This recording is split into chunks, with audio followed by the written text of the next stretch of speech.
A filtration process could be very time consuming if it was not aided by a gentle section which is developed.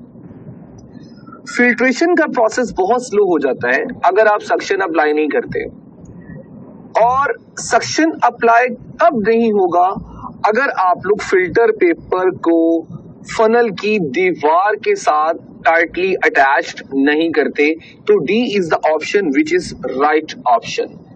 In next MCQs, during the process of crystallization, the hot saturated solution, जब आप लोग crystallisation का process perform करते हैं तो जो saturated solution होता है is cooled very slowly to get larger sized crystal, is cooled at a moderate rate to get medium sized crystal, and B is a right option because हम हमेशा priority देते हैं कि हमारे पास मीडियम साइज क्रिस्टल्स बने, और इस purpose के लिए हम लोग जो कूलिंग है उसका जो रेट रखते हैं वो मॉडरेट रखते हैं.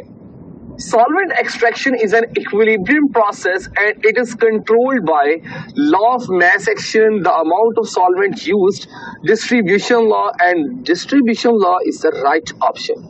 Solvent extraction method is a particularly useful technique for the separation when product to be separated is non-volatile or thermally unstable. This is absolutely wrong. Volatile or thermally stable. This is also absolutely wrong. Non-volatile or thermally stable. ये भी गलत. Volatile or thermally unstable. And D is the option.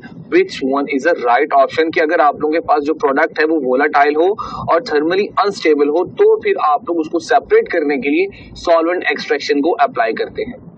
The comparative rates at which the solute move in paper chromatography depend on the size of the paper used, no, RF values of the solute, and B is the option which is a right option.